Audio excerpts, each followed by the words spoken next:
Alright people, on est déjà fin janvier, le temps passe extrêmement vite. Alors janvier, ça aura été un mois très intense en termes de lecture pour moi. J'ai lu 7 livres et demi, parce qu'il y en avait un que j'avais commencé en décembre et que j'ai fini en janvier. J'ai pas tout à fait fini le dernier qui est le plus gros, il fait plus de 700 pages. J'en suis à la fin, je devrais avoir fini demain ou après-demain. Du coup, je me suis dit que pour février, j'allais peut-être partir sur quelque chose d'un petit peu plus light, des livres un petit peu plus faciles à lire, un petit peu plus courts, histoire d'essayer de balancer un petit peu, surtout que le mois de février est quand même court. Il n'y a que 28 jours contre 31 en janvier, et mine de rien, 3 jours, ça fait énormément de différence. Du coup, je vais vous présenter ma pile à lire du mois de février. On commence du coup avec le livre avec le titre le plus long et chiant à lire, The Curious Incident of the Dog in the Night Time. Je trouve que je m'en suis pas trop mal sortie. On voit rien à cause de la ring light. De Mark Haddon. Alors, de quoi ça parle?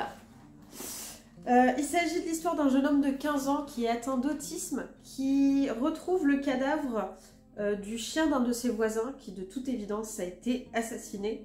Le chien, du coup, pas le voisin.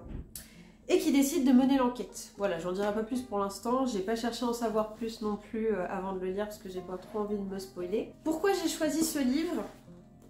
En fait, tout simplement, je faisais un tour à la FNAC avec une personne qui m'a dit qu'elle avait beaucoup apprécié ce livre et qui me l'a conseillé. Donc je me le suis noté dans ma pile à lire à partir de ce moment-là, et puis entre temps je l'ai acheté et voilà, maintenant j'ai décidé de le lire. Donc merci à la personne qui me l'a recommandé. Je dis merci en avance, mais si ça se trouve je vais pas aimer. Non mais on verra. Mais en tout cas voilà, ça s'est passé tout simplement comme ça. Une petite recommandation que je vais suivre. Un livre qui a l'air d'être plutôt simple à lire, qui est plutôt court, qui fait 268 pages. C'est pas écrit très gros ni très petit, enfin je pense que ça va être très vite vu. En plus j'ai un peu feuilleté, j'ai l'impression qu'il y a même des illustrations de temps en temps. Là j'ai l'impression qu'il y a un plan de métro, donc ouais, à mon avis ça va être rapide. Ensuite nous avons Frankenstein de Mary Shelley. Je ne vais pas vous faire l'affront de vous dire de quoi ça parle. Alors, pourquoi et comment j'ai choisi ce livre? C'est un livre que j'ai depuis très longtemps dans ma bibliothèque, peut-être bien depuis 10 ans, que j'ai acheté à l'époque où je faisais ma licence à l'LCE anglais. Donc forcément, quand tu fais une LLCE anglais, que tu commences à lire des classiques britanniques et américains, pas nécessairement, mais moi c'était mon cas.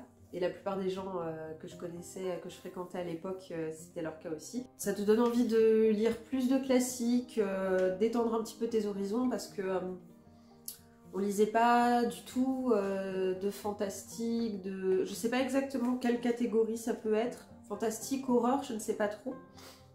Donc du coup j'avais acheté à ce moment-là Frankenstein et Dracula. Et donc ça fait 10 ans que c'est dans ma bibliothèque et que je me dis je vais le lire et que je ne le lis pas. Et là je me suis dit allez Alice, c'est le moment, lance-toi. Donc là on est sur un livre de 170 pages, donc concrètement assez court. Par contre ils ont pas du tout lésiné hein, en termes de remplissage de pages. Là sur cette édition on est vraiment sur on en met le max. On réduit les coûts, le moins de pages possible, le plus d'écrits possible. Pour celui-ci, il y a de fortes chances que soit je l'écoute exclusivement en audiobook, et je sais ça peut paraître con étant donné que j'ai la version physique de ne l'écouter qu'en audiobook, mais j'ai trouvé 2 versions gratuites sur Audible qui ont l'air toutes les deux pas mal. Donc j'ai plutôt bien envie de l'écouter, ou alors je vais alterner entre l'audiobook et la version papier, comme je le fais assez régulièrement finalement. Là actuellement le livre que je suis en train de lire, qui est un très gros morceau, j'alterne. Donc peut-être que je ferai ça pour celui-là, on verra. Et pour finir, dans les romans, nous avons La passeuse de mots d'Alric et Jennifer Twice. Je n'ai pas de version physique à vous montrer pour celui-ci pour l'instant parce que je voulais aller l'emprunter à la médiathèque à côté de chez moi et il n'était pas disponible. Du coup, je vais attendre qu'il soit de nouveau disponible. Donc, petit résumé de La passeuse de mots. Là, c'est juste un extrait du résumé qui est, je crois, sur la couverture du livre. Dans le royaume d'Hélios, les mots ont un pouvoir, celui de créer, d'équilibrer, puis de détruire le monde. Lorsqu'on les prononce, aucun retour en arrière n'est possible. Alors comment j'ai choisi ce livre? Je faisais un tour à la FNAC, encore une fois, toute seule ce coup-ci.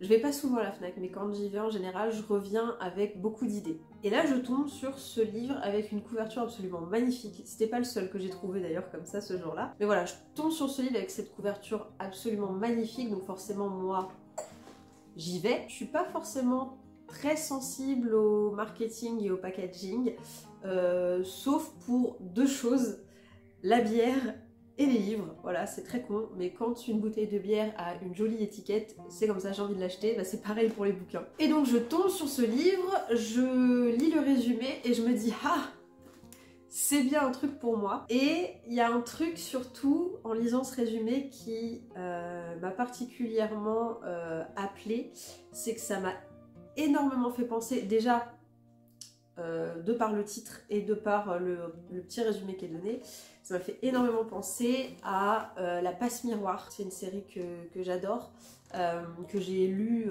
2 fois, dont j'ai déjà parlé je crois sur cette chaîne il y a peut-être 2-3 ans. Et voilà, ça faisait pas mal écho, en tout cas du résumé, je ne sais pas du tout ce que ça va donner en lisant le livre, et ça faisait pas mal écho à cet univers où les gens ont des pouvoirs précis, qui font partie intégrante de l'univers, de la vie de tous les jours. C'est vraiment l'impression que ça me donne. Peut-être que je me trompe, peut-être que le résumé est trompeur, mais en tout cas moi ça m'a donné cette impression-là. Ce qui est assez drôle, c'est que vu le nom des auteurs, Alric et Jennifer Twice, j'étais persuadée que c'était un livre d'origine anglophone et qu'il s'agissait d'une traduction. Alors que pas du tout, c'est bien un roman français.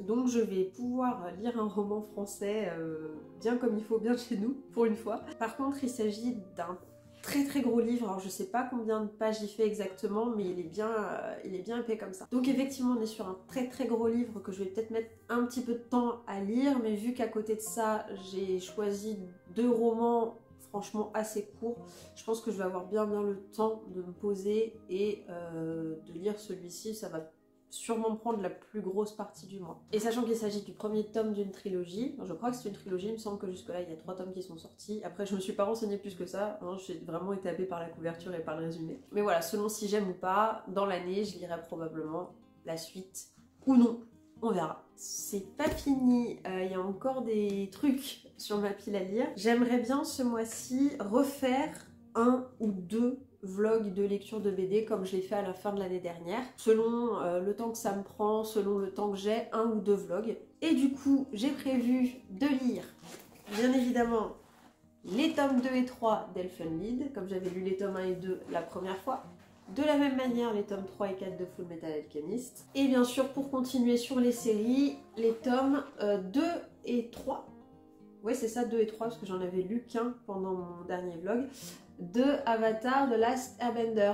Donc voilà, en soi on est sur une pile à lire qui est pas trop complexe, hein. J'y vais doucement ce mois-ci vu le morceau que je me suis tapé en janvier, mais on est quand même sur une base de 9 livres en tout en comptant les BD et c'est franchement pas mal du tout. En ce qui concerne ce que je suis en train de finir de lire actuellement, donc il s'agit de toute la grosse saga His Dark Materials, j'ai trop de mal à le dire, de Philip Pullman.